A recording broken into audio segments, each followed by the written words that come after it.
پاکستان اور بنگلہ دیش میں تعلقات کا نیا دور۔ نائب وزیر اعظم اسحاق ڈار کی ڈھاکہ میں چیف ایڈوائزر پروفیسر محمد یونس سے ملاقات۔ دونوں ملکوں کے درمیان دیرینہ روابط کی بحالی پر بات چیت، نوجوانوں کے روابط، تجارتی اور اقتصادی تعاون بڑھانے پر بات، خطے میں حالیہ پیش رفت، علاقائی تعاون پر بھی گفتگو ہوئی۔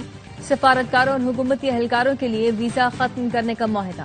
ڈھاکہ میں 6 مفاہمتی یادداشتوں اور معاہدوں پر دستخط کی تقریب۔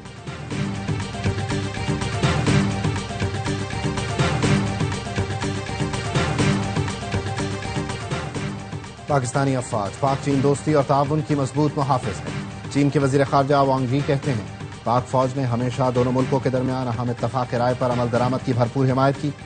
چینی وزارت خارجہ نے بتایا وانگ یی سے ملاقات میں فیلڈ مارشل سید عاصم منیر نے کہا چین پاکستان کا آہنی دوست ہے۔ پاک چین اسٹریٹجک شراکت داری چٹان کی طرح مضبوط ہے۔ پاک فوج انسداد دہشت گردی سیکورٹی تعاون کو فعال طور پر فروغ دینے کے لیے تیار ہے۔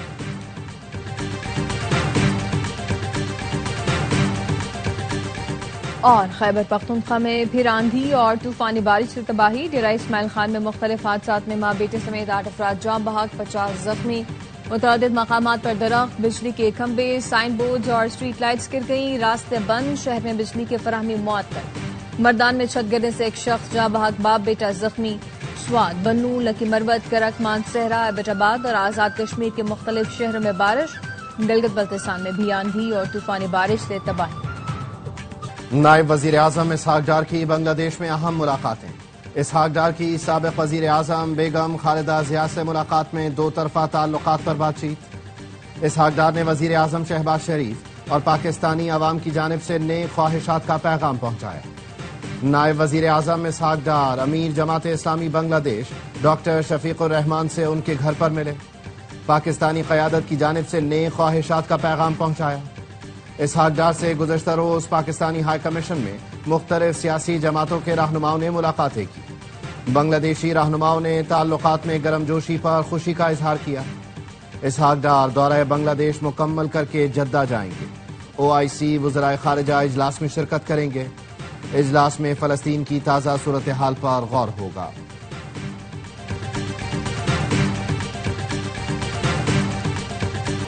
دریائے ستلج میں طغیانی پہوڑا والا پتن کے قریب پانی داخل ہونے سے متعدد دیہات کا زمینی رابطہ منقطع۔ 100 سے زائد مکانات، سرکاری اسکول اور فصلیں پانی کی لپیٹ میں آ گئیں۔ پانی کا ریلا اود شریف میں داخل ہو رہا ہے۔ دریا کے قریبی علاقوں کے مکین نقل مکانی کر کے محفوظ مقامات پر منتقل ہونے لگے۔ دریائے ستلج میں چشتیاں کے مقام پر سیلاب، متعدد حفاظتی بند ٹوٹ گئے، 200 بستیاں زیر آب اور 5000 ایکڑ پر تیار فصلیں تباہ۔ پاک پتن میں بھی سیلابی پانی حفاظتی بند توڑ کر آبادیوں میں داخل، درجنوں آبادیاں ڈوب گئیں، زمینی رابطہ منقطع۔ دریائے ستلج میں ہیڈ سلیمان کی کے مقام پر پانی کی سطح میں اضافہ، گنڈا سنگھ کے مقام پر پاک فوج کی سیلاب زدہ شانگلہ میں بحالی کی کارروائیاں جاری۔ پاک فوج نے دور دراز علاقے رچم میں پھنسے افراد کی مدد کی، متاثرین کو راشن پہنچایا۔ پاک فوج اور عائشہ فاؤنڈیشن کا متاثرہ خاندانوں کے لیے میڈیکل اور فلڈ ریلیف کیمپ۔ باغ نسیم آباد میں سیلاب سے متاثرہ اسکول میں امدادی کارروائیاں۔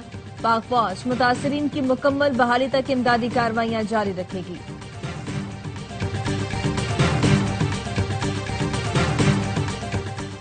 وزیر اعظم شہباز شریف نے غزر میں 300 افراد کی جانیں بچانے والے تینوں چرواہوں کو اسلام آباد مدعو کر دیا۔ وسیعت خان، انصار اور محمد خان کو خصوصی انعام سے نوازا جائے گا۔ وزیر اعظم کہتے ہیں وسیعت خان، انصار اور محمد خان قوم کے ہیرو ہیں۔ انہوں نے فرض شناسی کی اعلیٰ مثال قائم کی۔ مجھ سمیت پوری قوم کو گلگت بلتستان کے ان ہیروز پر فخر ہے۔ مشیر اطلاعات خیبر پختونخوا بیرسٹر سیف کہتے ہیں وزیر اعلیٰ کی ہدایت پر شہداء پیکیج 10 سے بڑھا کر 20 لاکھ روپے کر دیا گیا۔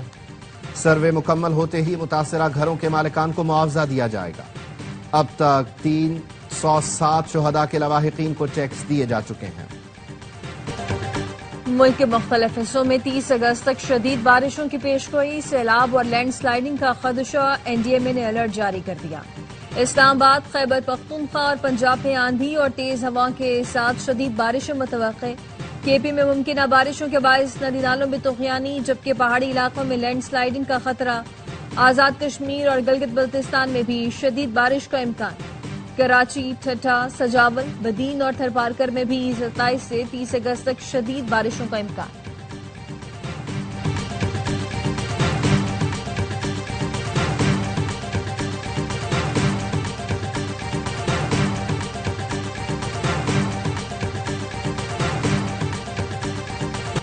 گورنر سندھ کامران ٹیسوری سے زبیر موتی والا کی سربراہی میں تاجروں کے وفد کی ملاقات۔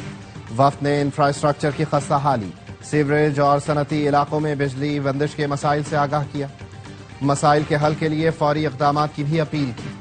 گورنر سندھ نے وفاق کی طرف سے تعاون کی یقین دہانی کرائی۔ کہا کاروباری برادری کے مسائل کو ترجیحی بنیادوں پر حل کرنا وقت کی ضرورت ہے۔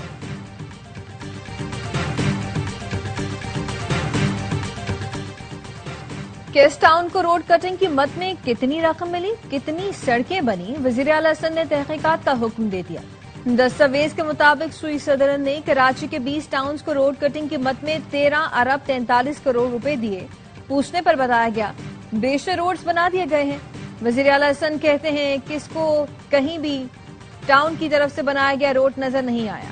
سندھ حکومت کا کہنا ہے کہ ٹی ایم سیز کو روڈ بنانا ہوں گے، رقم ہڑپ نہیں کرنے دیں گے۔ وزیر بلدیات سندھ سعید غنی کے بھائی فرحان غنی سمیت دیگر ملزمان کا ایک روزہ راہداری ریمانڈ۔ فرحان غنی کی موجودگی میں سرکاری اہلکار پر تشدد کی ویڈیو سامنے آ گئی۔ ویڈیو میں فرحان غنی کے ساتھ موجود شخص نے شلوار قمیض پہنے سرکاری اہلکار کو گلے سے دبوچا اور تشدد شروع کر دیا۔ سعید غنی کے بھائی ٹاؤن چیئرمین فرحان غنی موقع پر موجود تھے، مگر انہوں نے اپنے ساتھ آنے والے افراد کو مار پیٹ کرنے سے نہیں روکا۔ ملزمان کو کل انسداد دہشت گردی کی منتظم عدالت میں پیش کیا جائے گا۔ وزیر بلدیات سعید غنی کہتے ہیں فرحان غنی کی گرفتاری قانونی اور عدالتی معاملہ ہے، عدالت کے ذریعے ہی حل کریں گے۔ کارکنوں کو جذباتی ہونے کی ضرورت نہیں۔ فرحان غنی چنیسر ٹاؤن کے چیئرمین ہیں۔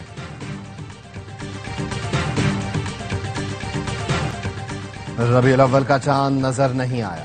یکم ربیع الاول منگل کو ہوگا، 12 ربیع الاول 6 ستمبر بروز ہفتہ ہوگی۔ مرکزی رؤیت ہلال کمیٹی نے اعلان کر دیا۔ مولانا عبدالخبیر آزاد نے کہا پاکستان کے اکثر مقامات ابرآلود رہے، کسی بھی مقام سے چاند کی شہادت نہیں ہوئی۔ تبلیغی اجتماع کے لیے بیرون ممالک سے آنے والے وفود ہمارے معزز مہمان ہیں، جہاں بھی ویزے کا مسئلہ ہوا ترجیحی بنیادوں پر حل کرائے گی۔ وزیر داخلہ محسن نقوی کی تبلیغی مرکز رائمنڈ میں اکابرین سے گفتگو، کہا ہر سال باقاعدگی سے تبلیغی اجتماع آتا ہوں، رواں برس بھی آؤں گا۔ پیپلز پارٹی نے سندھ کے ہر ضلع میں ترقیاتی منصوبوں کا جال بچھا دیا۔ صوبائی حکومت people's bus service, pink bus service, electric بسیں اور جدید سہولتیں دے رہی ہے۔ تعلیم کے میدان میں نئے اسکول، کالجز، یونیورسٹیز قائم کی جا رہی ہیں۔ سندھ کے سینئر وزیر شرجیل انعام میمن کی انفارمیشن ونگ کے اجلاس میں گفتگو، کہا NICVD کا صوبے بھر میں نیٹ ورک قائم ہے۔ ہوا سے بجلی پیدا کرنے والے منصوبے تھر کول پروجیکٹ سندھ کی ترقی کے ضامن ہیں۔ 12 صوبے بنائیں یا 32 بنائیں، بحث کریں۔ صوبائی انتظامی یونٹ بنانے میں مسئلہ کیا ہے؟ امیر جماعت اسلامی کراچی منیم ظفر کہتے ہیں اگر اسمبلیہ اجازت دیں تو صوبے بننے چاہیے۔ منیم ظفر کی ایم اے جناح روڈ پر پٹاخوں کے گودام میں دھماکے سے متاثرہ دکانداروں سے ملاقات، متاثرین نے نقصانات اور مشکلات سے آگاہ کیا۔ منیم ظفر نے کہا یہ دھماکہ خیز مواد کس کی سرپرستی میں چل رہا تھا؟ فائر فائٹنگ سسٹم کے بغیر کارخانہ قائم تھا۔ شہر میں مافیا اس قسم کا دھندا چلا رہی ہے۔ حکومت جاں بحق افراد کے لواحقین کو 1 کروڑ معاوضہ دے۔ علاقے میں کروڑوں روپے کا نقصان ہوا، متاثرہ دکانداروں کو مالی معاوضہ دیا جائے۔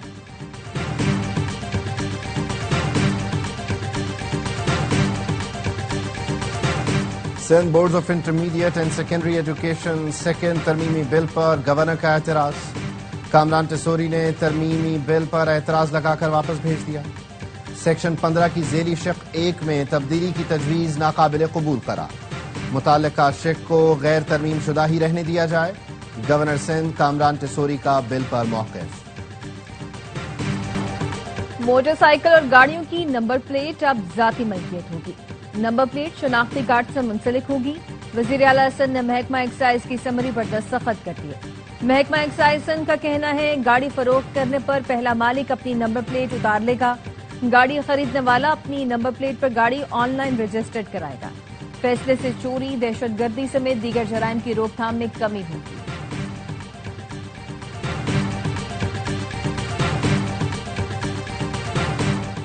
مقبوضہ کشمیر میں پی آئی اے کے لوگو والے غبارے نے بھارتی حکام کی دوڑیں لگوا دی۔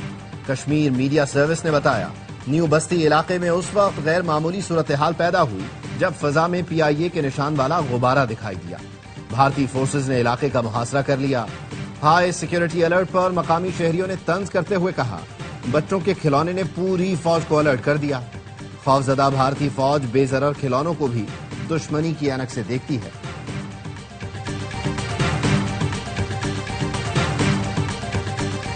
محصور غزہ میں ایک اور خونریز دن۔ غازے پہ اسرائیلی فورسز نے 24 گھنٹوں میں 64 فلسطینی شہید کر دیے۔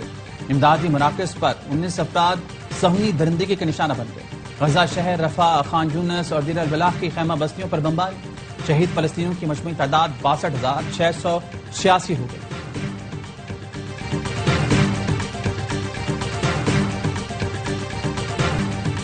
فلسطینیوں سے اظہار یکجہتی کے لیے آسٹریلیا میں لوگ سڑکوں پر۔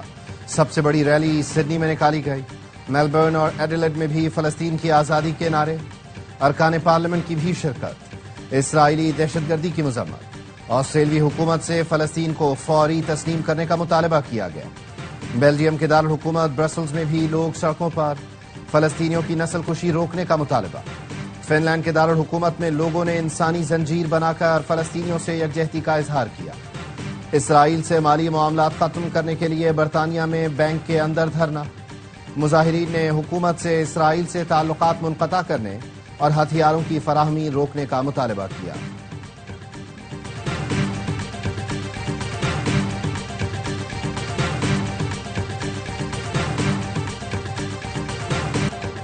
چین کے صوبہ ہینان میں سمندری طوفان کاجیکی کا خطرہ۔ ساحلی شہر سانیا میں تمام کاروبار بند کر دیے گئے۔ ہزاروں افراد محفوظ مقامات پر منتقل۔ 30,000 سے زائد ماہی گیر کشتیاں بندرگاہ پر لنگر انداز۔ شہریوں کو محتاط رہنے کی ہدایت۔ پاکستان شاہینز کا ٹاپ اینڈ T20 سیریز میں سفر تمام۔ پرتھ اسکاچز نے سیمی فائنل میں 48 رن سے ہرا دیا۔ گرین شرٹ سے 156 رنز کے تعاقب میں 107 پر ڈھیر ہو گئے۔ خواجہ نافع کے 26 اور وسیم کے 25 رنز ٹیم کے کامنار۔ کیٹن نے ہیٹ ٹرک کی۔ پرتھ نے پہلے کھیل کر 155 رنز بنائے تھے۔ پرتھ اسکاچز نے فائنل میں ایڈیلیڈ اسٹرائکرز کو ہرا کر ٹائٹل اپنے نام کر لیا۔ آسٹریلیا نے ون ڈے کرکٹ میں اپنا دوسرا بڑا ٹوٹل 431 بنا دیا۔ جنوبی افریقہ کے خلاف ٹاپ آرڈر کی دھواں دھار بیٹنگ۔ ٹریوس ہیڈ، مچل مارش اور کیمرن گرین نے سنچریاں سکور کی۔ گرین نے 47 گیندوں پر آسٹریلیا کی جانب سے دوسری تیز ترین سنچری بنائی۔ بھارت کے خلاف میچ کا کوئی اضافی دباؤ نہیں، تمام ٹیموں سے مقابلے کی تیاری کر رہے ہیں۔ قومی فاسٹ بالر سلمان مرزا کی آئی سی سی دبئی اکیڈمی میں میڈیا ٹاک۔ کہا، ٹرائی سیریز بھی آسان نہیں ہوگی، ایشیا کپ کی تیاری کے لیے سہ فریقی سیریز اہم کرا۔ پیشر بولے، ٹیم نوجوان ضرور ہے مگر ایشیا کپ جیتنے کی صلاحیت رکھتی ہے۔ قومی اسکواڈ تیاریوں میں مصروف ہے۔ سہ ملکی سیریز جمعے کو پاک افغان میچ سے شروع ہوگی۔